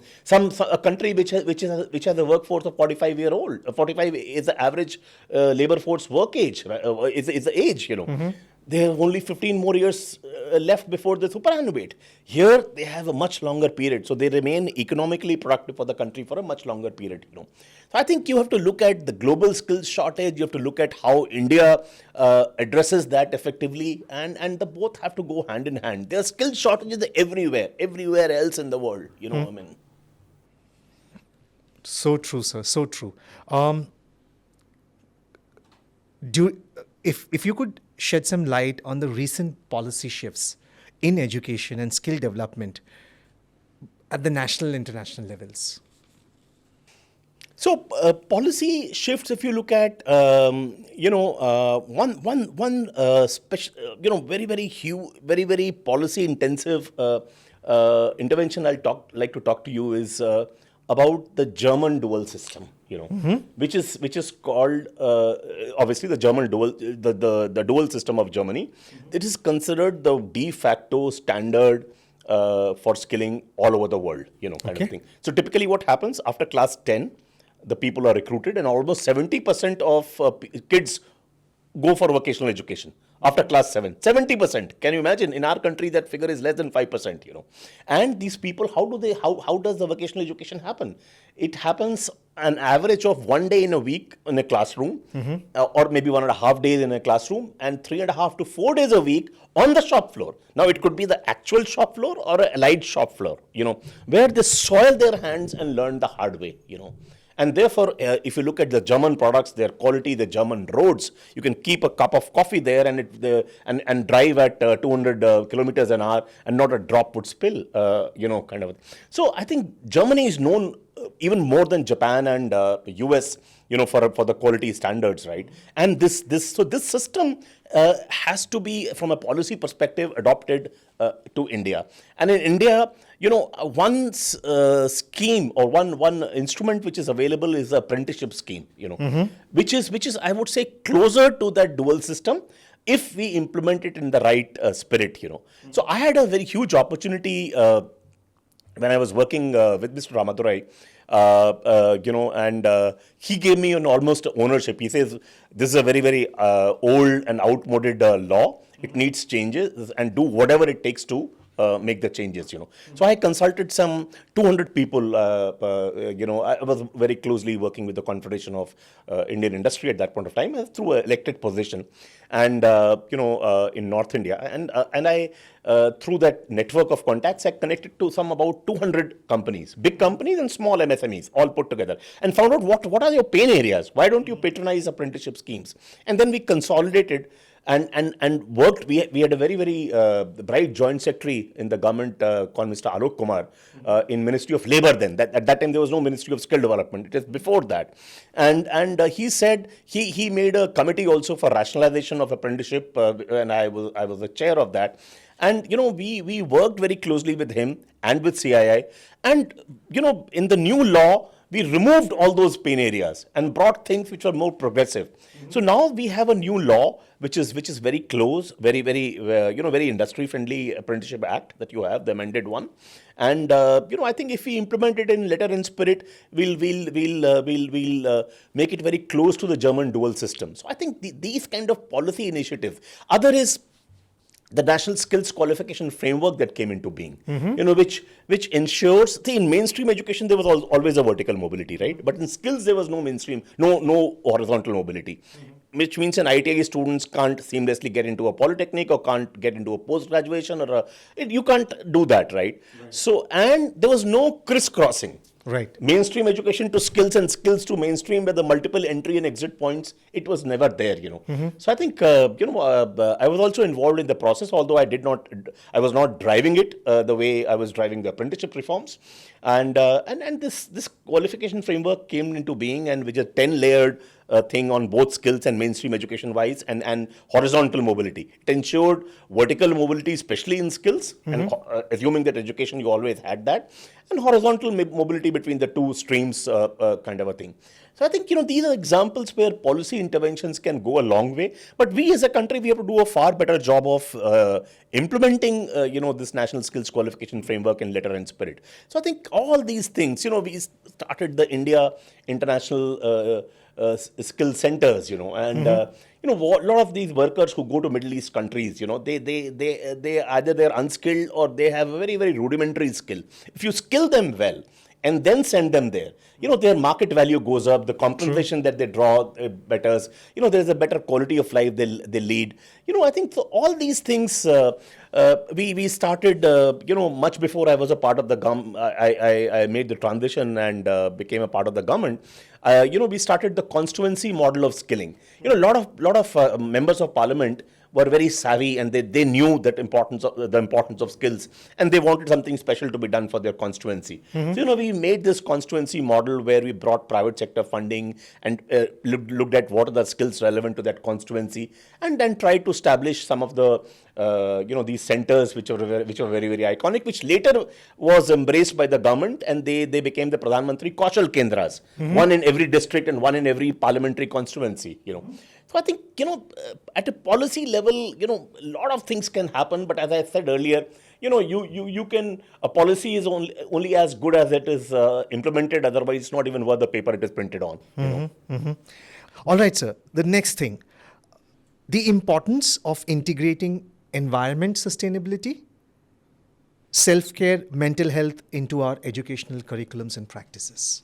Your thoughts on I think these are very important. I mean, especially during the pandemic, the mental health issues became very, very pronounced. The work from home, while it gave certain ease of operation to employees, but it gave rise to a lot of mental health issues. Domestic violence issues. Domestic violence issues. I think all those need to be addressed fully, and therefore, I'm not too sure whether you mainstream it as a part of the education, or you have a support systems which take care of mental health. I think those are very, very important. And environment sustainability is very important. I would think that this needs to be mainstream, because the consciousness to create a better environment, protect the environment, conserve the environment, looking at the way the climate change is threatening the entire survival of this planet, kind of a thing. It's very, very important. And to bring that consciousness, it has to become a part of the curriculum, from a very, very early stages. I mean, when we were growing up, civics, history, geography, political science, elementary stuff of that used to be a part of that. Some in schools used to have moral science as a part of that. So I think these components, I have not really thought through, but have to become a part of, at least you don't become an environment expert, but you have to be sensitized enough, for all these things. So I think we have to do a lot of debate, a lot of churn has to happen. And then we have to take a call that, how do we bring these components as a part of our early education system. That's very, very important. Otherwise, we all see in these summers, we have seen, how bad the situation has been all over the country. When today, there's unpredictability about heat waves, becomes very intense cold, all global warming, all kinds of things happen. And that sensitization is very, very important, that, how even a student can contribute to, a lower carbon footprint and so on and so forth. It's very important to my mind. We did speak about the COVID pandemic.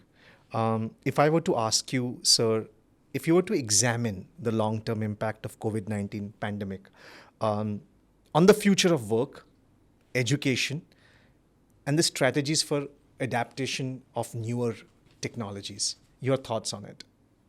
So I think one is that pandemic, as I said earlier, it became a crucible during which a different mode of education delivery got tested and quite successfully, right? Kind of a thing. But still, there are divides of the questions of digital divide. It's very easy to say you access from home. I'll tell you, my own servant, he has 2 children, and they have 2 mobile phones. One is a smartphone, entry-level smartphone, and the other is as a normal push button kind of a telephone, right? A mobile phone, So how do the 2 children, their classes are different, their needs are different, they don't have a laptop, how do they have access to it? And this is a family which earns almost, I believe, 25,000 rupees a month, kind of a thing. Then this is the situation, so how do we address the digital divide? It's very, very important for education delivery to happen seamlessly through technology. I think governments have to think. Some state governments have looked at giving cell phones or laptops free to children. How do we increase that number? How do we ensure the penetration? That's very important. One other thing which comes to my mind is this country has almost 650,000 villages and almost 200,000, which is 2 lakh, panchayats, So these panchayats can also become a source, and you have a rural broadband availability through these panchayats already. Thick pipes are there everywhere, and which can, for a lot of data to be transmitted and so on and so forth. And why can't we leverage this network of rural broadband, for delivery of these programs, Are there any work going on that front?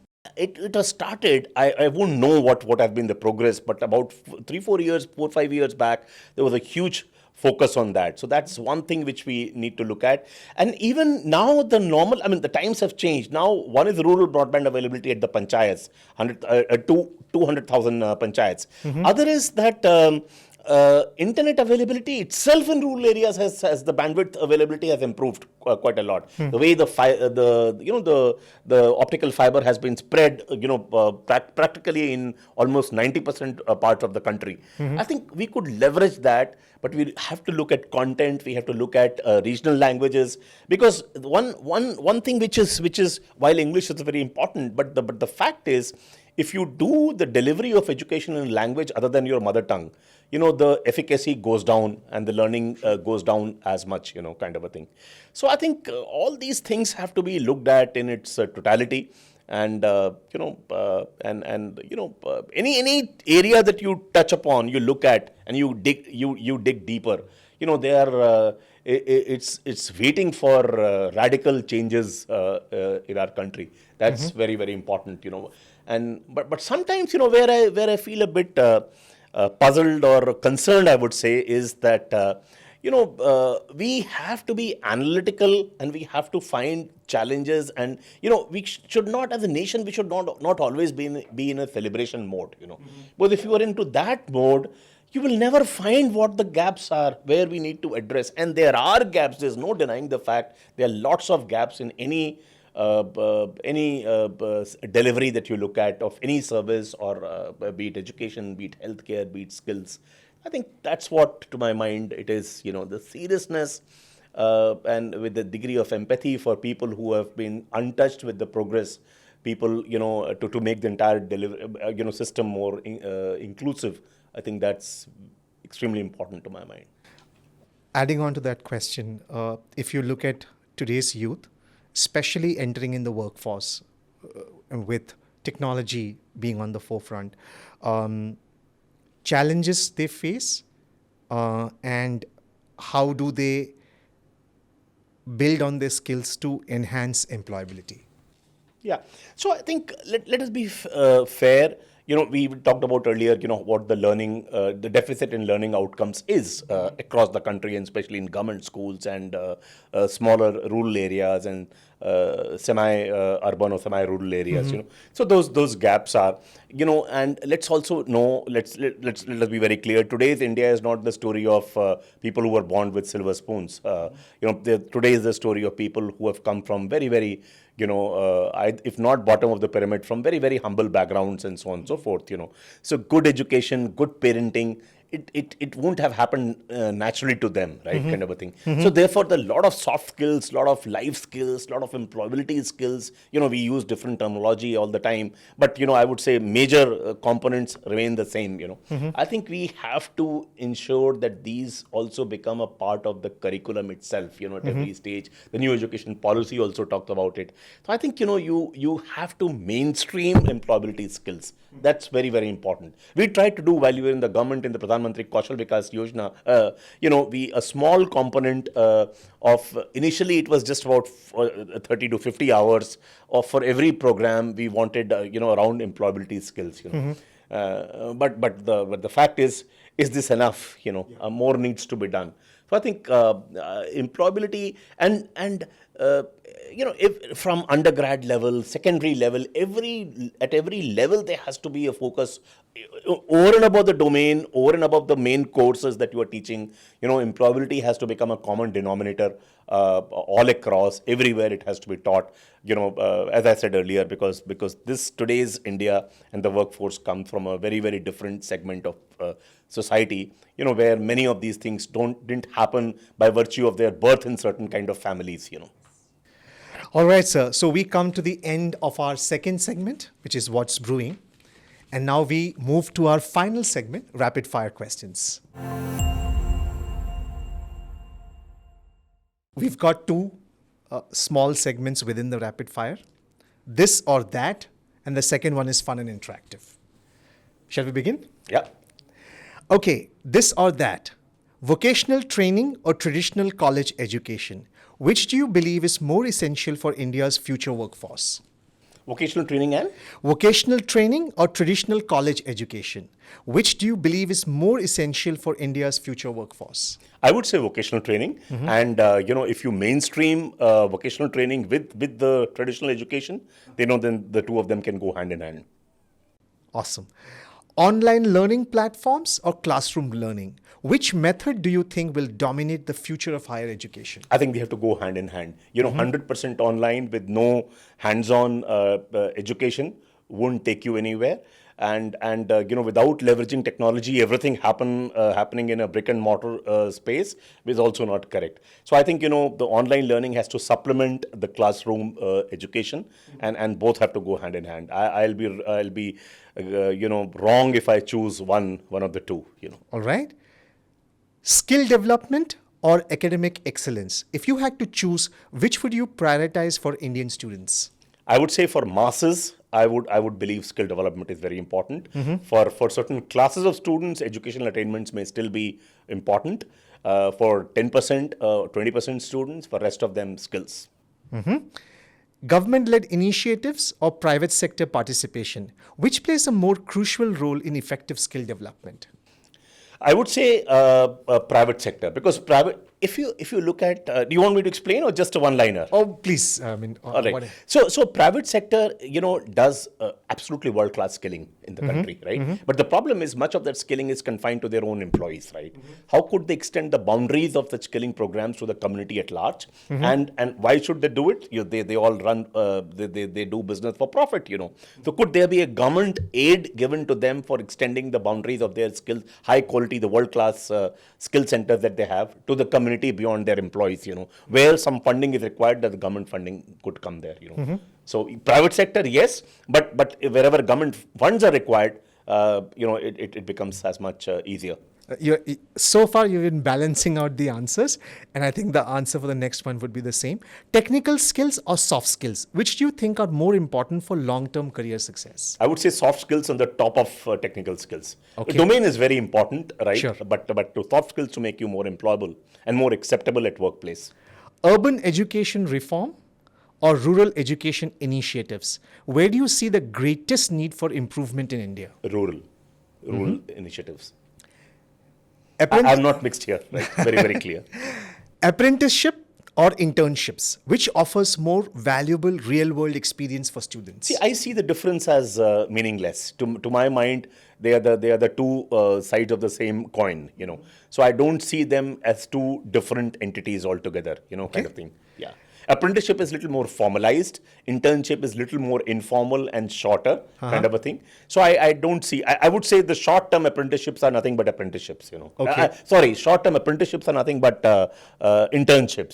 So both are equally important, and I don't see the difference as huge as you are suggesting them to be. Okay. STEM, science, technology, engineering, mathematics, or humanities? Which field should India focus more on to drive innovation? I would say STEM. That's very important. But along with STEM teaching, you have to have some humanities component also.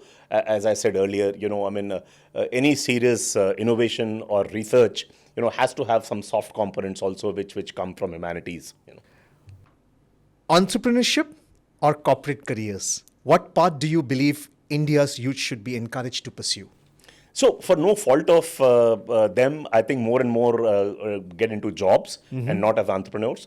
But I would, I would really recommend that how entrepreneurship education could be mainstreamed, and in undergrad level, could we have a paper, for example, a course on entrepreneurship, so that it helps them, because entrepreneurs create jobs, right? They're not job seekers; they create jobs. Look at the startups. Some very, very young kids are setting up, and today India has the third best ecosystem for startups anywhere in the world, next only to China and US. So I think entrepreneurship. Not that numerically you can never have a situation that there will be more entrepreneurs than job seekers, but in terms of focus and emphasis, I would say there has to be a greater focus on creating entrepreneurs and startups. That brought a huge smile to me. National Skill Development Corporation or international collaborations? Which was a greater impact on transforming India's education system? I would see the two. I don't see it into different spaces. The National Skill Development Corporation is important, but they can't work in isolation. They have to look at global skills. They have to collaborate. They have to prepare the Indian workforce getting into these countries, and therefore global collaborations are very important. So I don't see this question as a this or that ones. They definitely you need a national body to do this, and you need international collaboration. So I think. International collaboration sitting on the top of National Skill Development Agency or corporation or whichever be the format. Once again, a very balanced answer. Okay, we move to the second and final segment of the rapid fire. This is fun and interactive. If you could redesign the Indian education system, what would be your first change? What do you think? Why do you think this change is crucial? I would believe that we have to incentivize teaching. That's very, very important. Why can't a teacher be paid the same money which a software programmer or a television journalist can earn, and so on and so forth, or what a manufacturing sector technician could earn? We have to incentivize education. If we don't do that, teaching can't become the last refuge for unemployables. I think that's very, very important. So unless you incentivize, unless you compensate your teachers well, the difference between the compensation that teachers get in our country and what happens in other G20 countries is huge. So we have to incentivize teaching. That's very, very important to my mind, so that it attracts best-in-class people. What's the most inspiring story you have encountered in your work with Skill India, and how did it impact you personally? See, lot of people, when we used to work with people at the bottom of the pyramid, that used to give me a huge amount of happiness. If I Kafi Azmi Saab, उनका एक शेर है, and it says, कोई तो सूद चुकाए. Sood is the interest on the principal, on the loan that you take, right? कोई तो सूद चुकाए, कोई तो जिम्मा ले, उस इंकलाब का जो आज तक उधार सा है. So I think, to my mind, anything that you do which changes the lives, it transforms the lives of people, especially those, who are from bottom of the pyramid, who did not have the advantage of, good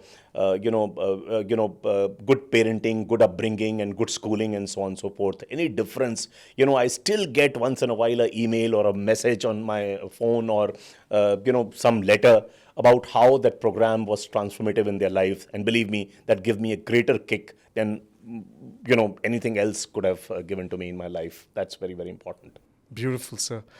If you had a superpower to solve one educational issue instantly, what would it be, and why is this issue particularly important to you? In India? I would believe what I said earlier. We have to increase the spend level, the allocations to education big time. To my mind, in a country like that, rather than languish at 3% of our GDP, we have to at least come to a 5% level within the next couple of years' time, and then gradually jack it up to 6 to 7% of our GDP. That's very important. Okay. If you could describe your vision for Indian education in 3 words, and how do these words shape your approach to your work?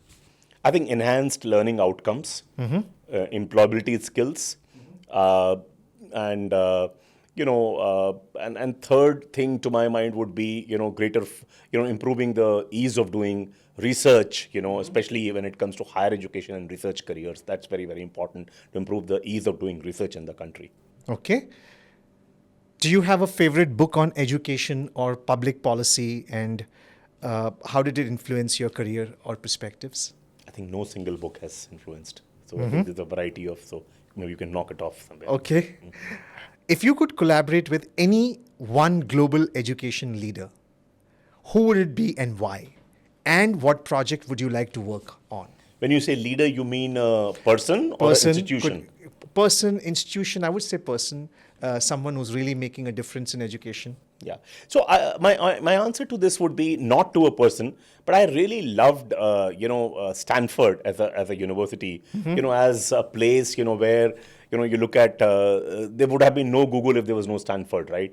The first set of, the basic design of Google happened in Stanford, right? Internet, while a lot of universities can claim that they contributed to the development of internet, but some of the pioneering work that happened was within Stanford University. So I would think that I would really, and a private university in the US, how it led. To why Silicon Valley is there, because Stanford University is there, right? So I think I would like to really look at that model with greater, depth and so on and so forth. And could we create a one Stanford or one MIT in India? I think that's what very, very important to my mind. Wonderful. What's one educational practice you wish every Indian school would adopt, and how do you see it transforming the learning experience? One good education practice, right?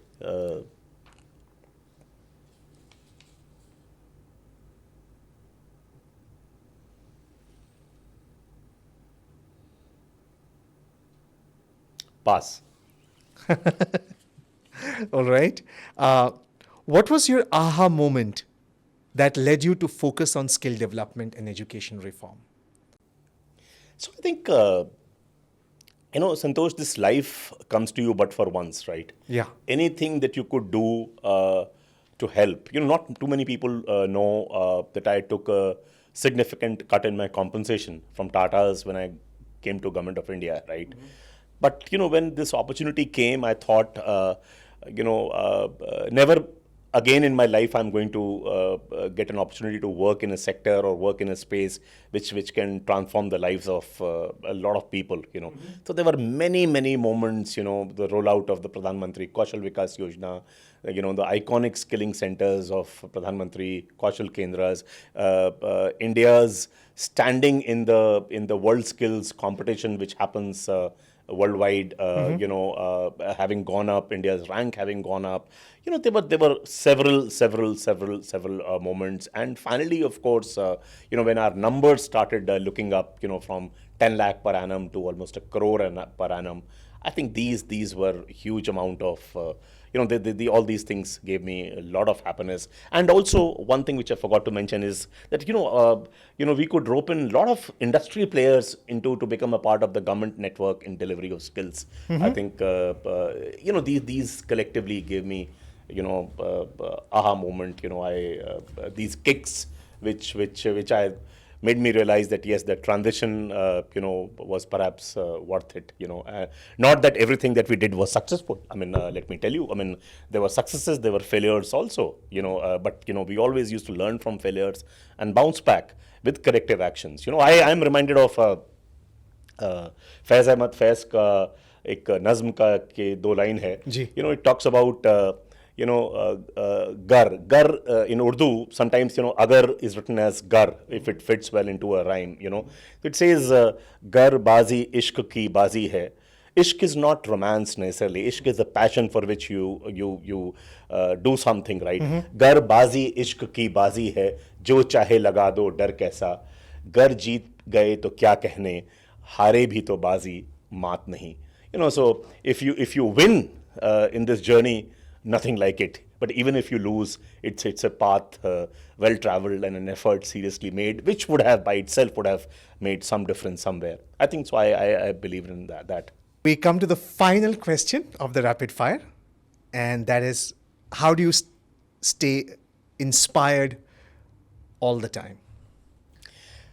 That's a good question. I think, and I would like to add on to that, which is, what are your what next for Mr. Jayant Krishna? So I think what inspires me, I think some of the iconic Indians who have made a lot of difference. If you ask me, F.C. Kohli, was the first CEO of TCS, who's regarded as the father of Indian IT industry. Him, Verghese Kurian, who started the white revolution, the milk revolution in the country. M.S. Swaminathan, who ensured that, we become independent in food production in the country.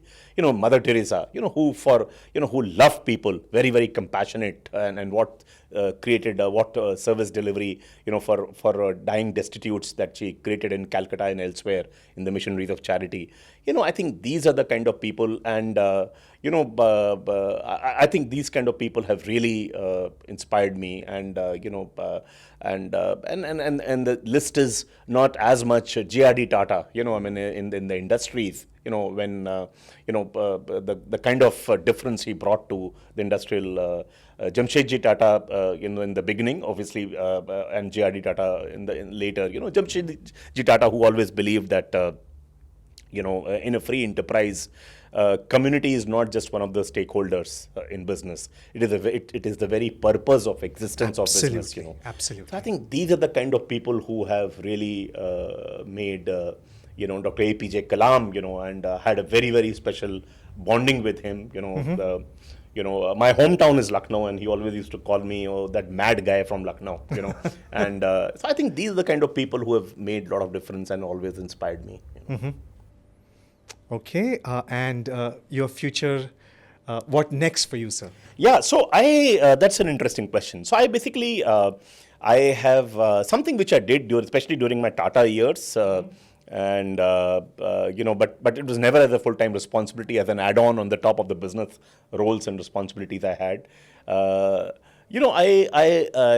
now try to help mentor and coach organizations who want a breakthrough in their performance, And my interventions are not strategy-led. My interventions are those are generally twofold. One is a lot of self-transformation in people, so that people start giving their 100% and beyond to the organization, and what is holding them back. And we work with the leadership teams and other people and other is, individuals are all good, but they somehow don't gel in the team because of team dynamics issues and things like that. So I help them through a very, very high intensity and high involvement workshop and handhold them. And it's a 3 to 5 day affair from 9 in the morning till 9 in the night. And there's not a single PowerPoint slide used at all, and no gyan to be given at all, so not as a preacher, They go through role plays, they go through exercises, they decide themselves, and find what the problems are and why, how the improvements can happen. So I've been trying to help organizations, both for-profit and non-profit bodies. And I started in a small way, but I intend to jack it up. So that's one. And then one, I really want to, 2 books which are in my mind. One is, there's still lack of good books on skills, not for skill development, but about the sector, what needs to be done. So I can't really pinpoint even one. So there's some basic work has been done by me, but I need to, at that time, when I first started it, a lot of publishers had shown interest. I have to complete that work. And other is my hometown, Lucknow, which is known for its composite culture and heritage and so on and so forth. I'd like to write something about the heritage of that place. And that's what I've been doing. I'm hugely involved into conservation of heritage monuments and dying cultures and so on and so forth in my personal space. We need to have another podcast on that. Yeah. Sir, it has been my absolute pleasure to have you on the show. I feel truly blessed. This has been an enormous amount of learning for me personally, and I'm sure for all our listeners and viewers. Thank you so very much for coming on the show. Thank you, Santosh. It was a pleasure. I enjoyed every moment of it. So that was Shri Jayant Krishna ji. I don't know how to, there's no clear way to define what kind of role he fits into, because he's into education, he's into skills, he's into technology, private and public enterprises. But at Between Us, it is about stories. And the most important story is the story we tell ourselves. And today's story has been about education, true education, real education, and about empowerment. So thank you for tuning in. Until next time, stay safe, stay healthy. Thank you for listening to this episode of the Between Us podcast. This podcast was recorded, edited, and processed at Metrol Studios in Noida. The producer is Santosh Kumar and the associate producer is Samyak Kamble. The Between Us podcast uploads episode weekly, and we'll see you next time.